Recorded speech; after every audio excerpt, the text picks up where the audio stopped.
In Venezuela, the government offered a report on the progress of the Catatumbo lighting operation aimed at fighting drug trafficking and organized crime.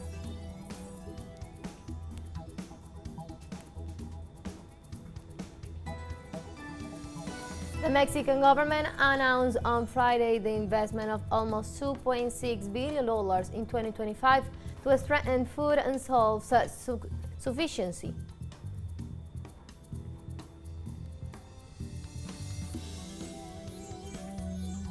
And the Gas and Health Ministry report on Friday that the Israeli army attacks have killed 86 Palestinians in the Strip in the last 24 hours.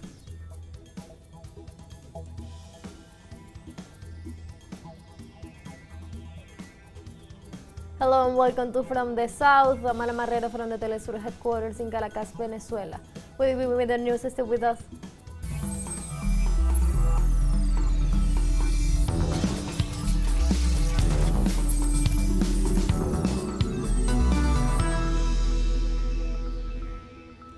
In Venezuela, the Minister of Interior, Justice and Peace, Diosdado Cabello, held a press conference to report on the progress on the Catatumbo lighting operation aimed at fighting drug trafficking and organized crimes. Precisely, Cabello informed on the seizure of 16,308 kilos of cocaine from Colombia, and in that detainees made confessions that allowed locating the drug trafficking routes and seizures of boats. Furthermore, the minister denounced the role of the extreme right-wing opposition in financing this operation, fabricating lies regarding crime in the nation and promoting a false flag operation to incriminate the armed forces. He also informed that more than 400 aircraft have destroyed since Venezuela broke off relations with the U.S. Drug Enforcement Agency, DEA.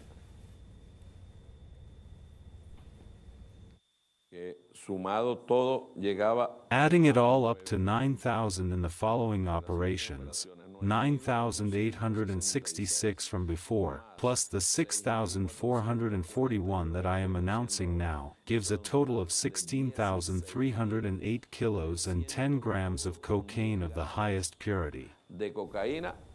On Friday morning, 208 Venezuelan migrants arrived in the country as part of the Back to the Homeland plan. With this flight, there are now more than 2,000 Venezuelan nationals that have returned in 2025 through the humanitarian plan that provides dignity and security.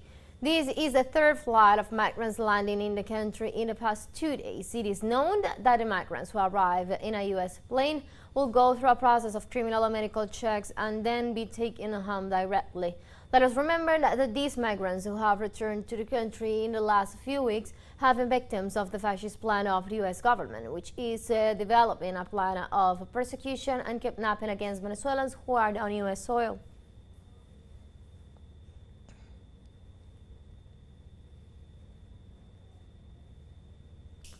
In the U.S., a federal judge ruled on Friday that a Maryland father who has mistakenly reported into a prison in El Salvador must be returned to the U.S. by Monday, April the 7th. Gilmar Abrego Garcia was deported to a supermax prison in March 15, despite a protection order granted in 2019 that should have kept him from being sent to El Salvador. He filed a lawsuit against several federal officials demanding to be returned to the U.S. The U.S. Immigration and Customs Enforcement ICE officials blame an administrative error and an oversight for Abrego Garcia's deportation, but did not take actions to rectify the mistake. They assured that the federal government does not have jurisdiction since Abrego Garcia is in the custody of El Salvador government, and maintain that Abrego Garcia is a danger to the community due to the alleged gang ties. Abrego Garcia lawyers said in court documents that he has no criminal records and finding the government has no consent.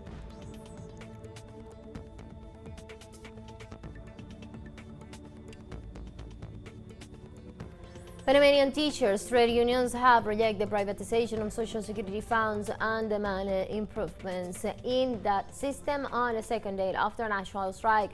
On Thursday, April the 3rd, these unions, which gather over 35,000 educators, opposed to the reforms of the Social Security Fund. Subsequently, educational calls for an indefinite strikes did had not received a response from the government. In this context, the workers of the construction sector joined the national strike to support the teachers' trade union cause.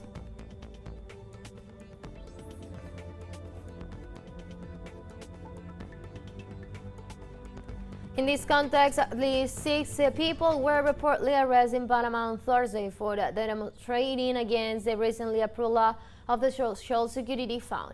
2 leaders were detained by the National Police on the city of Colón, while the others' arrests occurred in the area of Cativa. In this regard, the teachers denounced the presence of National Police at the mobilizations, calling it an act of intimidation.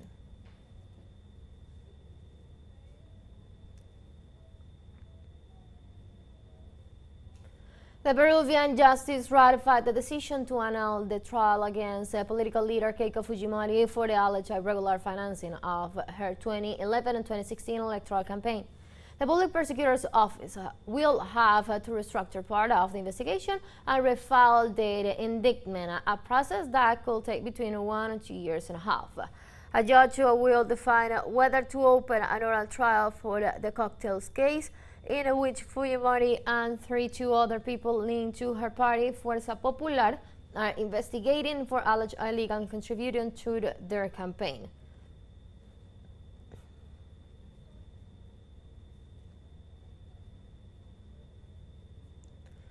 In Argentina on Thursday, the Senate dealt a strong political blow to the ultra-right-wing President Javier Milei by rejecting the 2 candidates he was trying to impose as Supreme Court justice. In a vote that was no close, the Upper House rejected Judge Ariel Lijo, who obtained 43 votes against and only 27 in favor, and lawyer Manuel Garcia Ancilla, who obtained only 21 votes in favor versus 51 against.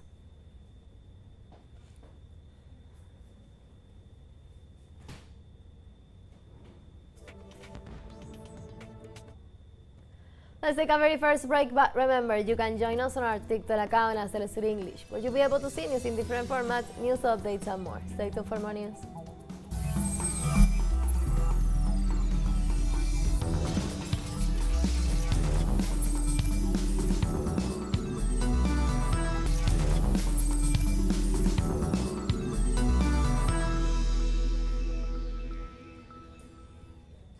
Welcome back to From the South. On Friday, the Mexican government announced the investment of almost $2.6 billion in 2025 to strengthen food self-sufficiency. Speaking at a usual morning press conference of President Claudia Sheinbaum with journalist Secretary of Agriculture Julio Verdegue explained that the initiative inserted in the Plan Mexico will begin with the providing support for 300,000 small and medium-sized producers. In addition, Verdeguer informed the government seeks to increase the production of white corn, beans, milk, and rice, all fundamental goods.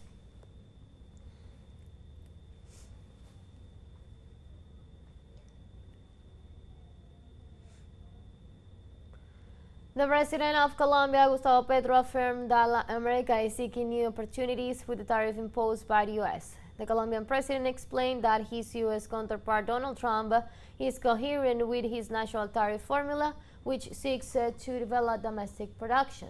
However, he will have to lower the interest rate in the dollar. In this context, he explained that if the interest rate is high, there will be no productive investments in the world and a recessive wave will emerge.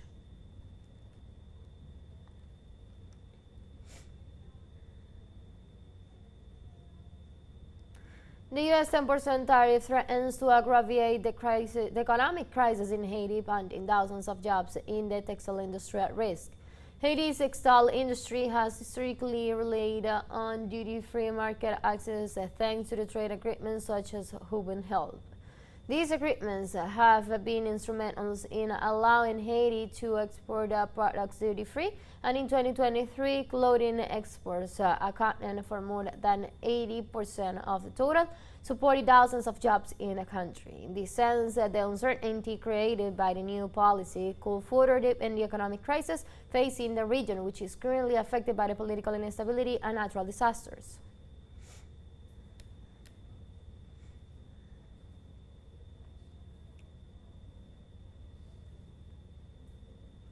The new tariffs imposed by Donald Trump on the world will not only affect the international economy, but it could also be a setback for the U.S. itself. Our correspondent Henry Camelo for the New York will tell us the details. The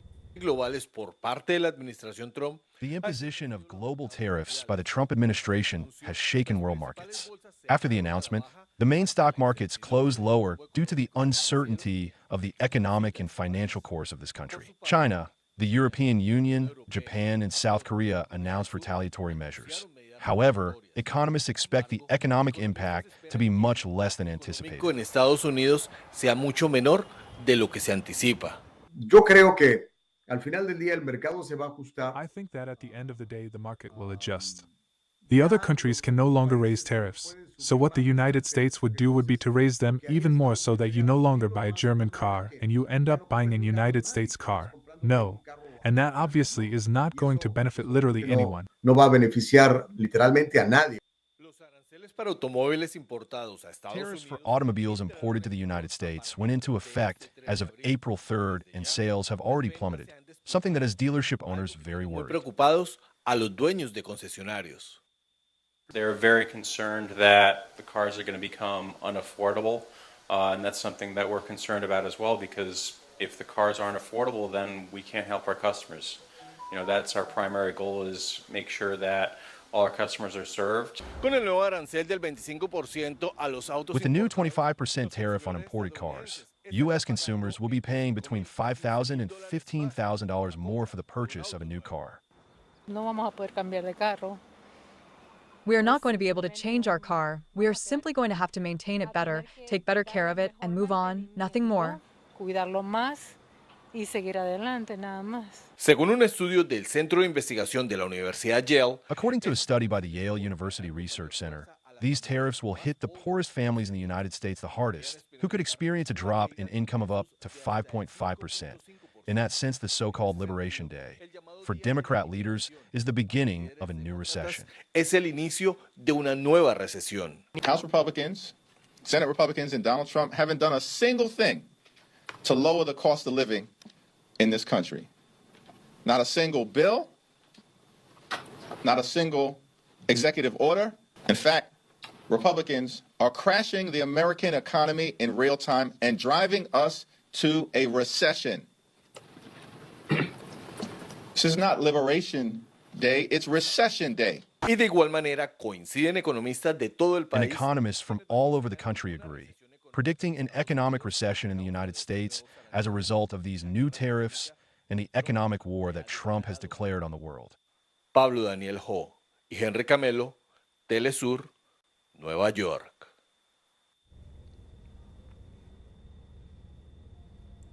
The Chinese government announced on Friday the imposition of 34% taxes on all products imported from the U.S. starting April 10th.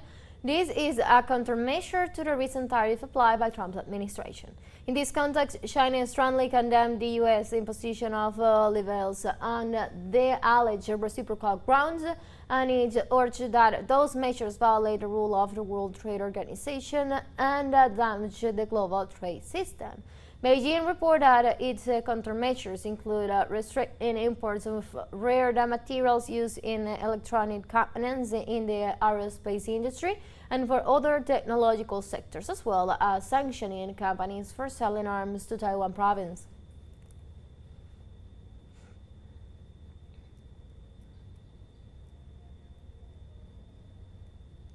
In a landmark decision, South Korea's Constitutional Court has finally removed President Yoon Suk-yeol from office. The ruling delivered on April the 4th, 2025, upheld the National Assembly impeachment initiated in December 2024 following Young's brief declaration of martial law. The court found Young's actions unconstitutional, citing violations of basic rights and misuse of presidential powers. This strict move leads to the needs of a new presidential election within 60 days. Young also faced ongoing legal challenges, including charges of insurrection. The decision has heightened tensions in South Korea, with significant public demonstrations both supporting and opposing Young's removal.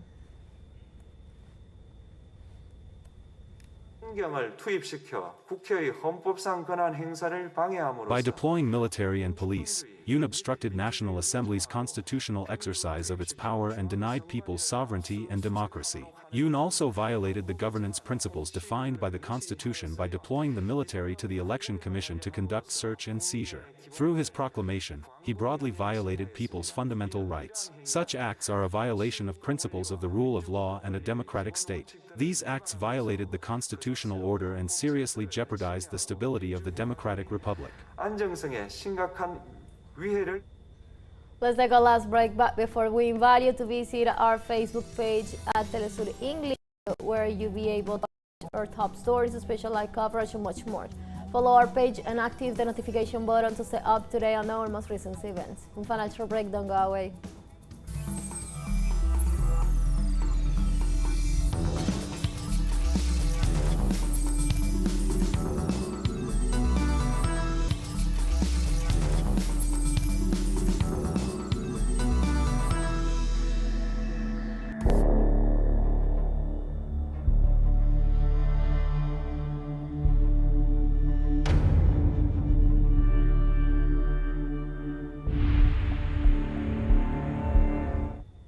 Welcome back. The Lebanese government ruled out the possibility of any normalization or the political dialogue with the Israeli regime aims at outgoing hostility against the nation. Lebanese Foreign Minister Youssef Rahid said the nation does not have the military capability to confront Zionist forces despite the good performance of Lebanese troops in southern regions. The diplomats urged the international community to increase pressure and implement the UN Security Council Resolution 1701 in order to achieve peace, stability, and the full withdrawal of the Israeli army from Lebanon and a return to the 1949 armistice agreement.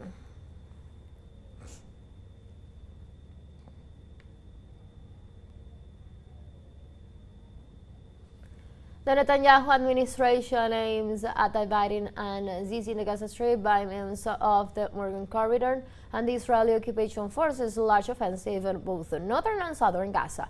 The Morgan Corridor consists in placing a military barrier to split Rafah city that shares the borders with Egypt and Khan Yunis southern city. In addition, the Israeli forces have scaled their air and ground incursions.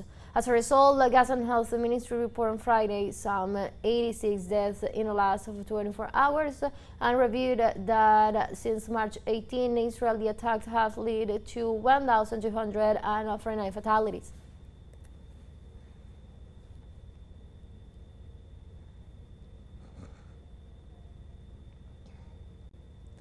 In Palestine, the Tel Aviv regime ordered the evacuation of the eastern areas of the city of Gaza.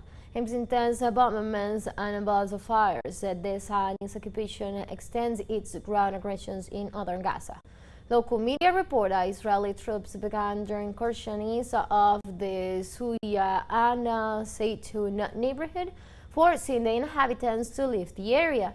The continuing Israeli siege has left no safe place for the inhabitants to the Gaza Strip, forcing the displacement of around 280,000 Palestinians since the ceasefire broke down last month.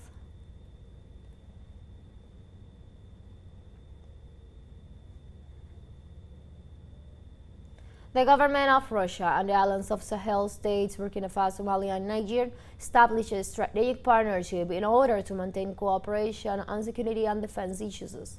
Russia, together with the Sahel states, undertook the intensified their efforts to fight terrorism and instability in all its forms in these countries. For its part, the Russian government assured through a communique that it will keep fighting for the territorial integrity of the countries of these islands and expressed that they agree to strengthen the capacities of the joint military forces.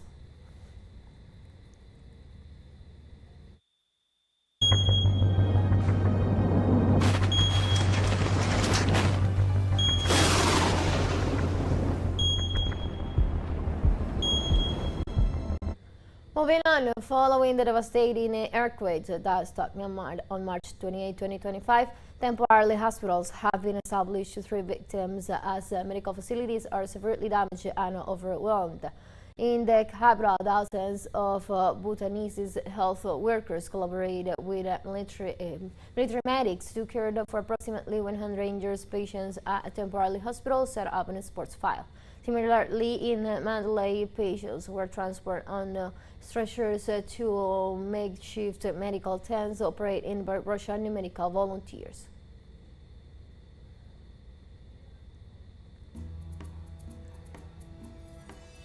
We have come to the end of this news brief, but you can find these and many other stories on our website at telesurenglish.net. You can also join us on our socials, we're on Facebook and X and on Instagram as well. For TeleSUR English from the South, I'm Ana Marrero. Thank you for watching.